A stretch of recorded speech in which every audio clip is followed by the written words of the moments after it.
Ça a été un piratage massif qui a touché, alors aujourd'hui on parle de plus de 10 000 comptes un peu partout dans le monde, hein, aussi en France on n'a pas été épargné. Il y a eu, je vous le donne comme ça en vrac, le ministère de l'économie, on a eu le compte d'Alain Juppé, ça allait jusqu'à Amnesty International ou Justin Bieber, voilà. Ouais. Oui, des comptes Donc plutôt plutôt des comptes professionnels. officiels. Voilà, des comptes professionnels qui utilisaient tous une même application. Ça, c'était leur point commun, qui s'appelle Twitter Counter, qui est en fait un outil de statistique qui permet de voir ce qui fonctionne sur votre réseau social, ce qui fait commenter. Enfin, voilà, vous avez tout un tas de statistiques qui vous permettent d'animer votre compte. Et c'est cette application qui vient se greffer, en fait, en quelque sorte, sur votre compte Twitter, qui a été attaquée et qui a permis donc à des pirates de venir poster à votre place sur votre compte des messages. Alors, il s'agissait de messages publiés en turc, Ouais. donc c'était une signature assez évidente. Bah, c'est dans, et qui, dans le contexte de tension entre la Bien sûr. Turquie, les Oui, Pays-Bas, oui. etc. Exactement, L'Allemagne parce aussi. que Et l'Allemagne. Ouais. il y a un référendum qui arrive le 16 avril en Turquie et donc la Turquie lance une grande campagne pour promouvoir en fait son changement constitutionnel pro-Erdogan puisque ça va lui donner davantage de pouvoir et ils organisent comme ça des meetings un petit peu partout en Europe pour les expatriés, pour les inciter à voter pour ce changement constitutionnel. Or, des pays européens dont les Pays-Bas, l'Allemagne, l'Autriche et d'autres ont déjà refusé des meetings, ont interdit des meetings et donc là, on est dans ce contexte de tension Oui, entre tension la diplomatique Turquie, importante, ouais. certains pays européens, et c'est pas non plus forcément un hasard si le choix est tombé sur Twitter Counter, sur Ad de Counter, puisque finalement Pourquoi The Counter est installé à Amsterdam. Donc on peut aussi se dire que cette cible était choisie par des Turcs pro-Erdogan assez en colère de ce qui se passait. Donc des messages de haine publiés. Les premiers éléments de l'enquête donc ont vite trouvé la source. C'était assez simple. Qu'est-ce qu'il faut faire quand on est visé ? Il faut d'abord commencer à désinstaller cette application, évidemment.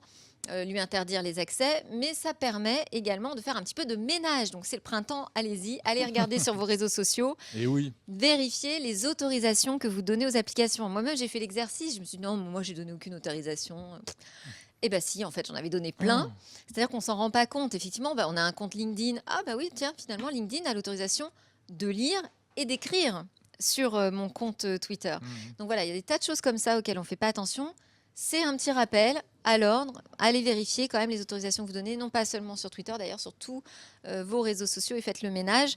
Ça, c'est un premier conseil. Oui, alors juste une précision, parce que c'est bien indiqué lorsque, en général, on se crée un compte avec justement ces réseaux sociaux, parce qu'on parle de Twitter, mais il peut arriver la même chose avec un compte Facebook, hein, puisqu'on se sert justement de l'API Facebook pour se loguer une première fois.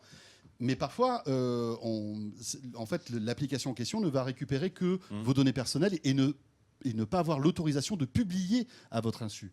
Et ça, c'est important. Ça dépend des applis Tout dépend tierces et ça dépend des applications et des autorisations applis qu'on donne. Est-ce que c'est que lecture ? Est-ce que c'est lecture et écriture ? Donc Mais ça, il faut bien être vigilant et prendre le temps. Ça prend 10 secondes. Bien regarder ce qu'il y a d'écrit sur ce que cette application en fait peut faire avec votre compte. Alors malheureusement, on ne peut pas choisir. On ne peut pas lui dire je t'autorise juste à lire et pas écrire. C'est-à-dire que soit on lui donne l'accès à tout ce qu'il souhaite, soit on révoque l'accès. Voilà, le choix est C'est-à-dire qu'après, on est assez... obligé de se loguer avec un autre compte. Exactement.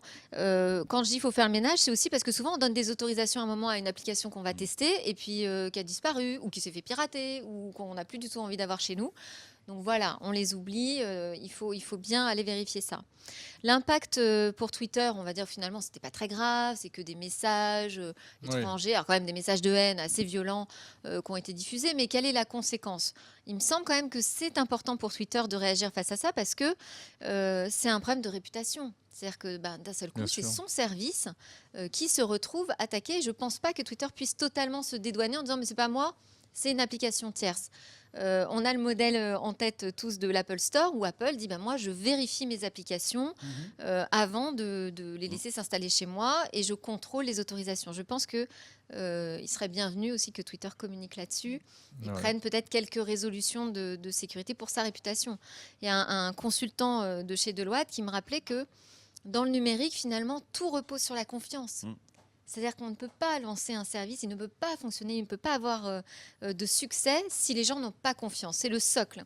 Et donc à partir du moment, alors c'est long en plus, construire la confiance, ça peut très très vite basculer. À partir du moment où on perd cette confiance, on est en danger.